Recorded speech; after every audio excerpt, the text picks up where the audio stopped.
21절에서 22절까지. 자, 우리 한 목소리로 같이 읽겠습니다. 자, 시작. 백성이 다 세례를 받을새 예수도 세례를 받으시고 기도하실 때에 하늘이 열리며 성령이 비둘기와 같은 형체로 그의 위에 강림하시더니 하늘로부터 소리가 나기를 너는 내 사랑하는 아들이라 내가 너를 기뻐하노라 하시니라. 아멘. 오늘 우리가 함께 읽은 이 말씀을 통해서요, 너는 내 사랑하는 자녀라는 제목으로 은혜를 같이 나누도록 하겠습니다. 하나님께서 또 오늘 말씀 중에 우리 안에 하나님 자녀됨의 기쁨과 확신을 또 허락하시기를 소망합니다. 우리 믿음의 선배들이 보는, 눈으로 볼 수 있는 복음이라고 말했던 것이 몇 가지가 있습니다. 그게 뭘까요? 눈으로 보는 복음. 복음은 이제 우리가 성경 말씀, 물론 이것도 우리가 눈으로 보죠. 그러나 처음에 복음은 사실 귀로 들려지기 위해 전달된 것이었죠. 눈으로 보는 복음이란 게 어떤 의미일까요? 그것은 바로 세례와 성찬을 이야기를 합니다. 성경에서 정말 물로 이렇게 씻어주면 깨끗해지는 것처럼 물을 통해서 하는 세례 의식을 통해 우리가 씻어지는구나, 이거를 또 느낄 수 있고, 또 우리가 다음 주에 또 성찬을 또 먹고 마시며, 또 우리 자녀들은 아직 성찬에 참여할 수 있는 자격이 되지 않는 자녀도 있겠지만 우리 어머니, 아버지들, 우리 어른들이 성찬을 기뻐하고 기다리는 모습을 보여줌을 통하여서 또 교육적 효과도 얻게 할 수 있는, 그래서 실제 먹으면 힘이 나듯이 주님을 통해 우리가 힘을 얻습니다. 이것을 배우는 이런 보는 복음, 그것이 바로 세례와 성찬이고요. 오늘 우리는 바로 그 세례, 그리고 유아 세례 받은 자는 입교, 또 세례 받기 위하여 배우며 준비하고자 하는 자는 학습으로 이제 오늘 그 예식을 진행하고자 합니다. 그 전에 오늘 예수님께서 세례 받으신 이 장면을 먼저 말씀을 통해 나누며 이 세례의 의미들을 우리가 좀 같이 되새기기를 원합니다. 예수님의 세례에 관련된 기록은요, 마태복음, 마가복음, 누가복음 세 복음서, 공관복음이라고 하죠. 같은 관점을 가지고 있는 공관복음서에 모두가 다 기록되어 있습니다. 그런데 누가복음에 기록된 예수님의 세례는 조금 특이하고 좀 특별합니다. 어떤 부분이 특별하냐면 바로 세례 요한에 대해서 직접적으로 언급하고 있지 않다라는 거예요. 우리 오늘 읽었던 말씀의 그 바로 앞에 있는 우리 3장 20절을 한번 같이 읽어볼까요? 같이 읽겠습니다. 시작. 그 위에 한 가지 악을 더하여 요한을 옥에 가두니라, 이렇게 돼 있죠. 헤롯과 헤로디아가 세례 요한을 옥에 가두었다가 목을 베어버려 죽게 만들지 않습니까? 그것은 사실 예수님이 세례 받으신 훨씬 뒤에 일어난 일입니다. 그런데 누가만이 그 이야기를 지금 앞당겨서 먼저 기록을 하고 있어요. 세례 요한이 예수님의 세례 받았다는 21절과 22절에 보면 세례 요한이 언급되고 있지 않죠. 세례 요한이 세례를 주지 않았다는 그런 의미가 아닙니다. 바로 세례 요한이 먼저 죽임을 당했다는 기록을 먼저 기록함을 통해서 이 세례에 있어서 핵심이 세례 요한이 아니라는 것을 밝히기 위해 세례 요한의 이름을 전략적으로 살짝 뺀 거예요. 그렇다면 오늘 이 누가가 세례 시에 가장 중요한 역할을 하는 것이 누구일까?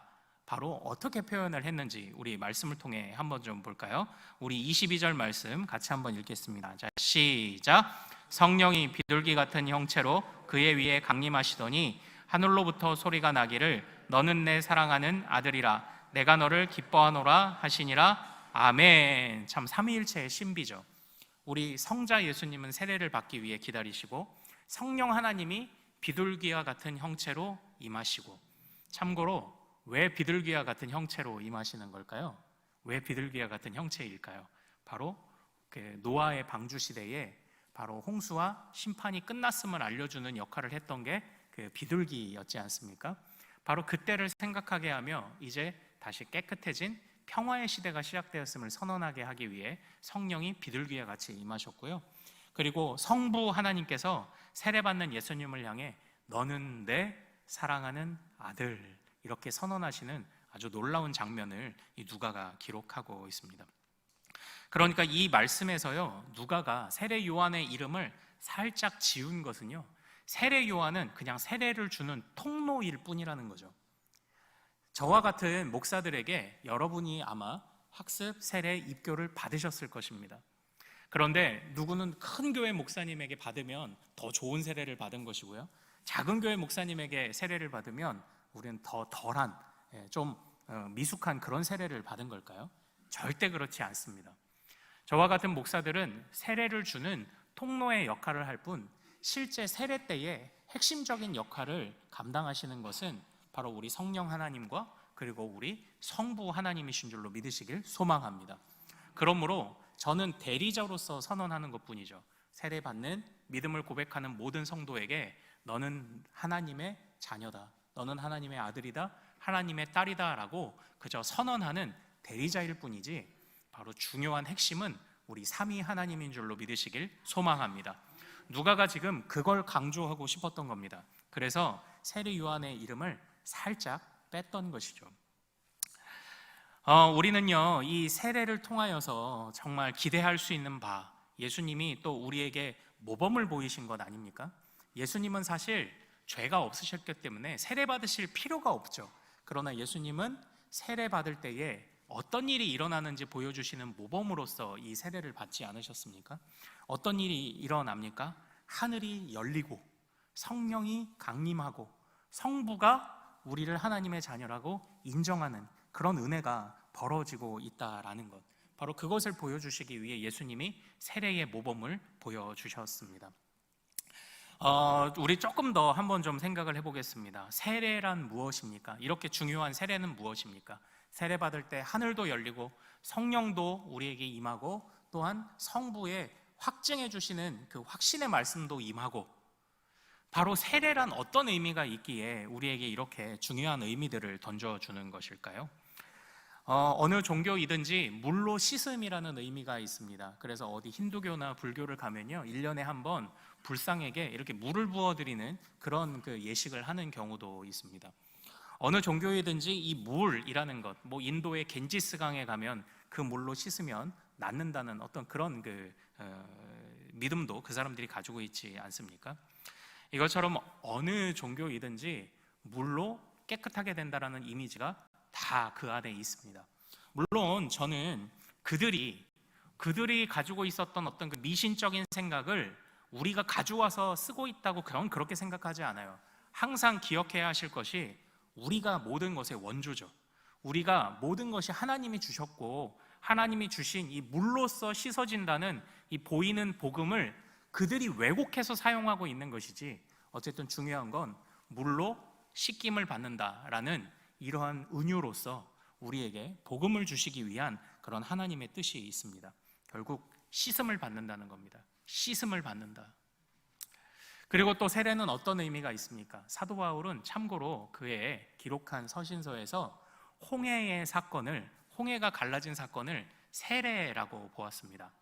똑같은 지평선의 높이에서 볼 때 그때 그 출애굽한 백성들이 홍해를 지나 나오는 모습이 어떻게 보였을까요? 사람들이 아래로 내려가다가 갑자기 그 홍해 끝에서 다시 올라오는 것처럼 보였을 것입니다. 우리가 세례를 받을 때에 본래 성경 안에 나오는 것을 보면 소위 이제 침례의 경우죠. 강물에 빠졌다가 나오는 경우. 그와 같이 그 사도 바울도 홍해를 건너온 백성들이 다 홍해 속에, 바닷속에, 물속에 들어갔다가 나오는 것을 통해 죽었다가 깨끗함을 입고 살아난 것을 표현하는, 그것이 이제 성경이 세례에 관해서 말하고 있는 그런 부분이죠. 참고로 오늘 우리는 침례를 거하지는 않습니다. 침례교회에 가면 세례받고 오신 분도 다시 침례를 받으라고 하는 경우가 있다고도 합니다. 근데 저희는 그렇게 하지 않죠. 그래서 뭐 전통적으로 따져보면은 침례가 진짜다라고 하는 경우도 있는데요, 초대교회의 기록들을 살펴보면 이렇게 간단한 방식을 통해서 세례를 주었다는 기록이 사실 있습니다. 그러므로 오늘날 우리가 이런 방식으로 세례를 주는 것이 사실 전혀 문제가 되진 않습니다. 이전에는 박해받는 때였잖아요. 그러니까 대놓고 세례식을 할 수가 없었어요. 그래서 이렇게 약식으로 세례를 하는 경우들에 관한 기록들이 있고요, 그것을 통해 그들이 믿음의 확신을 가졌던 것도 의심할 수 없는 바로 그런 사실이라고 기억을 해주시면 좋을 것 같습니다. 세례는 그렇습니다. 씻김을 받는다는 의미가 있어요. 그리고 죽었다 살아남이라는 그런 의미가 있어요. 그래서 초대교회 우리 선배들은요, 정말 세례받은 자가 다시 죄를 짓게 되었을 때에 구원받을 수 있을까 없을까를 가지고 심각하게 고민을 했다는 말씀을 제가 드린 적이 있습니다. 그러니까요, 이 세례를 얼마나 무게감 있게 그들이 받아들였는지 엿볼 수 있는 대목이죠. 내가 세례를 받았는데 이제부터 내가 하나님의 자녀라고 인침받았고 죽었다가 살아났고 더러운 내가 씻겼는데 또다시 더러운 것을 묻혔을 때, 세례는 또 일평생 한 번이잖아요. 그러니까 우리는 그냥 회개기도 하면 돼 라고 퉁치지만, 초대교회 성도들은 정말로 심각하게 진지하게 이 신앙에 관해서 고민을 했다라는 거예요. 뭐 이제 그 답은 참 쉽지 않습니다. 하나님의 은혜가 있죠. 회개할 수 있는 은혜도 있고요. 하지만 얼마나 이 세례라는 것을 무게감 있게 받아들였는지 우리 좀 엿볼 수 있는 바로 그런 그 대목입니다. 우리 3장 7절 말씀을 한번 좀 같이 읽어볼까요? 3장 7절 읽겠습니다. 자, 시작. 요한이 세례받으러 나아오는 무리에게 이르되 독사의 자식들아, 누가 너희에게 일러 장차 올 진노를 피하라 하더냐. 아멘. 이게 세례받기 전 우리의 상태죠. 진노를 피할 수 없는 독사의 자식들.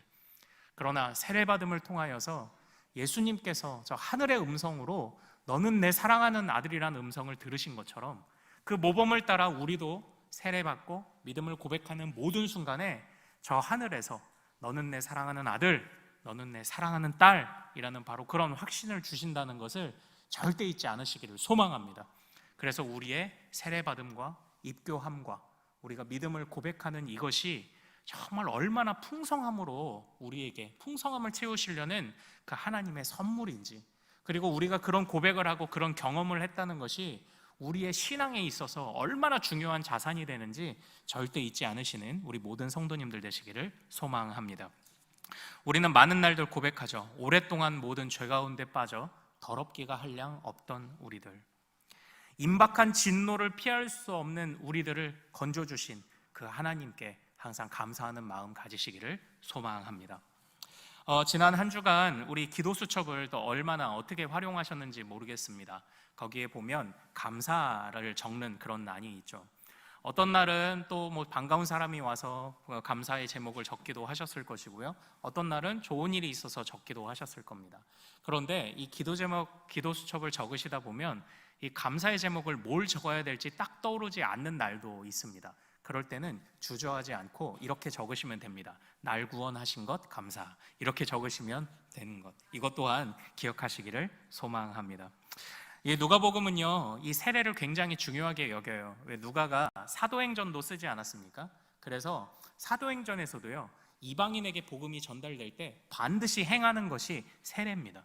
세례를 받은 자가 하나님의 백성이라고 명확하게 말하는 것이 이 누가의 관점이에요. 물론 다른 복음서도 그런 관점들을 말하지 않는 것은 아니지만, 누가복음과 사도행전을 통해 볼 때 세례받은 자가 나의 백성이다라는 것을 유독 강조하고 있는 게 바로 이 누가의 강조점이에요.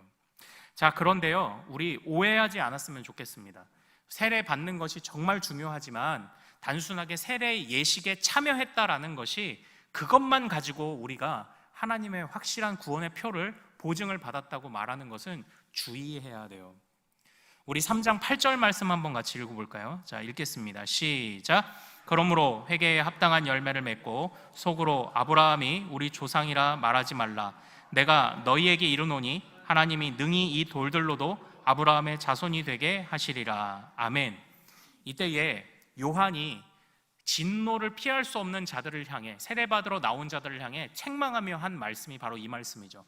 무슨 의미입니까? 너희가 유대인의 피, 아브라함의 혈통의 피를 가졌다고 해서 저절로 하나님의 백성 될 것이라 생각하지 말아라 라는 겁니다. 단순한 혈통 자체가 하나님의 백성의 보증을 말하는 게 아니다. 중요한 것은 너희가 믿음을 보여야 한다. 너희가 믿음을 고백하여 너희가 주님 앞에 인침을 받았고 깨끗함을 받았다는 그 확신을 가지고 살아야 된다는 걸 말해주고 있는 거죠. 마찬가지입니다. 우리도 세례 받았지만요, 이 세례의 의미를, 세례의 감사를 잃어버리면 우리는 그냥 세례라는 행위를 한 사람들 뿐이죠. 그것은 우리의 또 다른 혈통의 자랑이 되어버리고 마는 겁니다. 핵심은 믿음이에요. 믿음을 고백하여 세례받는 것이고요, 믿음을 고백하여 입교하는 것이고요, 믿음을 고백함으로 이 세례와 입교 중에 주신 은혜를 우리가 누리며 살아갈 수 있다는 것, 이거 절대 잊지 않으시는 우리 모든 성도님들 되시기를 소망합니다. 세례 행위가 의미 있는 것이 아닙니다. 그때에 우리가 고백하는 그 믿음의 고백, 그 믿음을 인정하시며 내 사랑하는 자녀라고 인정하시는 그 하나님의 그 약속에 따른 그 유익의 열매들, 그것이 더 중요하다는 것 절대 잊지 않으시기를 소망합니다. 우리 화면 한번 좀 볼까요? 네, 그림 한번 띄워주십시오. 자, 여러분들 지금 이 그림을 보게 되실 텐데요. 자, 어떻습니까? 뭔가 좀 특이한 점이 있지 않으십니까? 특이한 것을 좀 한번 찾아보실까요? 나무를 봐서는 좀 잘 티가 안 날 것 같고요, 열매를 보고 좀 특이한 것을 한번 좀 찾아보십시오. 네, 어떻습니까? 발견하셨나요? 참고로 이 나무는 실제로 존재하는 나무인데요, 한 나무에서 40가지의 열매를 맺는 그런 나무입니다. 시라큐스 대학의 샘판 아켄 교수라는 분이 연구를 통해서 만들어낸 결과물인데요, 나무 기둥은 하나예요. 그런데 이제 계절마다 열리는 나무 열매와 꽃이 달라요. 사실 저 꽃이 열려 있는 장면은요, 컴퓨터로 합성한 거긴 하는데 봄의 꽃, 여름꽃, 가을꽃, 겨울꽃이 다 달라요. 그걸 사진을 찍어놨다가 동시에 볼 수 있게 합성한 거지만 사실은 그때그때 피는 나무와 열매가 달라요. 한 나무에서요, 복숭아 같은 게 열리기도 하는데 자두 같은 게 열리기도 해요. 또 한 나무에서 탱자 같은 게 열리기도 하는데 모과 같은 게 열리기도 해요. 어떻게 이런 일이 가능할까요? 바로 이 샘판 아켄 교수가 연구하고 있는 분야가 식물의 접붙임입니다. 접붙임. 아시죠? 우리 접붙임. 성경은 우리 이 세례를 접붙임으로 묘사하기도 합니다. 접붙임이라는 것은 무엇입니까? 열매 맺지 못하는 가지를 튼튼한 기둥과 뿌리를 가진 나무에 이식하는 거죠. 그때에 이 나무로부터 양분을 받아먹고 열매 맺지 못하는 허름한 가지가 열매를 비로소 맺게 되는 겁니다. 그때에 정말 이 접붙임의 신비가 얼마나 대단한지 한 나무에 40종류를 붙여도 그 모든 것이 다 그렇게 열매를 맺는다라는 거예요. 씨앗을 심어서 키우면 열매를 얻기까지 보통 15년 정도 걸린다는 그런 이야기를 본 적이 있습니다. 그런데 이 접붙임을 하면요, 빠르면 3년째부터 그 열매를 얻는다고 해요. 복숭아 나무 열매에 살구가지를 붙이면 살구가 열린답니다. 살구나무 가지에 포도를 붙이면 포도가 열린다고 해요. 이거 굉장히 이제 신기하지 않습니까? 마찬가지로 저는 하나님께서 이런 접붙임의 은유를 통해 우리에게 성령으로 연합하는, 그리스도와 함께 연합하는 한 성부의 그 자녀가 됨의 확증을 받는, 자녀됨의 확증을 받는 이 신비를 이 접붙임으로 표현해 주신 것이 얼마나 참 놀랍고 감사한 일인지 모르겠더라고요. 저 잘 보십시오. 정말 이 가지의 특성이 그대로 살아나는 것 아닙니까? 살구나무 가지를 붙이면 살구가 열리고 복숭아나무 가지를 붙이면 복숭아가 열리죠. 우리는 하나님께서 주신 각자의 은사와 재능들이 다 있습니다. 그런데 미련한 우리들은 그걸 선하게 사용하지 못하죠. 그러나 우리가 예수 그리스도로 접붙임을 입고 그리고 예수 그리스도로부터 영적인 좋은 양분들을 먹으면요, 갑자기 자전거를 못 타던 사람이 자전거를 타게 되고 피아노를 못 치던 사람이 하루아침에 피아노를 치게 되고, 이런 변화는 일어나지 않아요. 우리 안에 일어나는 변화는 우리가 가지고 있는 똑같은 성정을 미련하게 사용하던 우리의 은사, 재능, 성격 등을 이제는 제대로 사용하게 되는 거죠. 어떤 사람은 살구로, 어떤 사람은 복숭아로, 어떤 사람은 모과로 지으셨는데 이제는 비로소 그 열매를 제대로 맺게 되어 하나님께서 그 각자의 특성을 따라 또 지체가 되어 공동체와 하나님 나라를 섬기게 하신다는 것. 우리가 모두가 다 똑같은 사람이 되어버리면 얼마나 재미가 없습니까? 모두가 다 똑같은 사람이 된다면 우리 교회 안에 다 우리가 보지 못하는 것을 누군가는 보아주어야 할 텐데 우리가 어떻게 서로 보완하며 살아갈 수 있겠습니까? 그런데 이 접붙임의 신비를 통해 40가지 열매가 그대로 열린다는 것을 보면서 하나님께서 여러분들에게, 우리에게 주신 특성 그대로를 또 다 열매 맺게 하신다는 교훈을 생각해 보게 되더라고요. 이것이 그리스도와 우리를 접붙여 하나로 연합되게 하시는 이 세례의 신비요 은혜라는 것 절대 잊지 않으시기를 소망합니다. 베드로가 그랬습니다. 베드로는 성질이 급한 사람이었습니다. 예수님을 잡으러 왔을 때 예수님을 잡으러 온 자의 종 말고의 귀를 쳐서 그 귀를 떨어뜨렸던 자가 바로 이 베드로죠. 베드로는 이렇게 성급했습니다. 그런데 성급한 나머지 우리 예수님을 부인하는 것도 성급했습니다. 3번이나 그저 빠르게 부인을 해버리지 않았습니까? 그러나 이런 베드로가 주님께 다시 회복을 받은 이후에 이 거침없는 성격을 제대로 사용하기 시작합니다. 그래서 거침없이 복음을 전하기 시작을 하죠. 그리고 전승에 따르면 그가 십자가에 거꾸로 매달려 죽게 되었다는 전승이 있을 만큼 그는 굉장히 열정적으로 사역했습니다. 성급했던 그의 그 성향을 주님이 열매 맺도록 주님이 연합하여 그를 잘 가꾸어 선한 일꾼으로 사용하신 것이죠. 마찬가지로요, 주님께서 우리에게 정말 좋은 양분을 주시는 기둥과 뿌리가 되어주셨다는 바로 그 표가 세례입니다. 우리 인간이 하는 이 접붙이기는요, 항상 성공하는 것은 아닙니다. 그러나 주님이 행하시는 이 영적인 양분을 주시는 이 세례로서의 접붙임은 실패가 없습니다. 왜냐? 성령이 그 접착제가 되어주시기 때문이에요. 성령이 역사하시기 때문입니다. 그러므로 사랑하는 우리 큰숲의 모든 가족 여러분들, 우리에게는 숙제가 주어집니다. 우리에게는요, 회개에 합당한 열매를 맺으라고 선포했던 바로 그 세례 요한의 가르침, 그리고 주님이 우리에게 명하셨던 것처럼 주님께 양분을 먹는 자들이라면 주님께 양분을 먹음의 표가 나타나야 한다는 것을 절대 잊지 않으시기를 소망합니다. 세례 요한은요, 회개에 합당한 열매를 맺으라라고 권면하면서요, 세리는 정해진 것만 거두라, 군병은 다른 사람들의 것을 강탈하지 말라고 이야기를 했습니다. 잘 한번 보십시오. 세리는 월급이 없는 사람이죠. 그래서 정해진 대로만 거두면 세리는 수입이 없는 자가 되어버립니다. 군인들에게는 월급이 있었습니다. 그러나 군인들의 월급이 그렇게 많은 편은 아니었어요.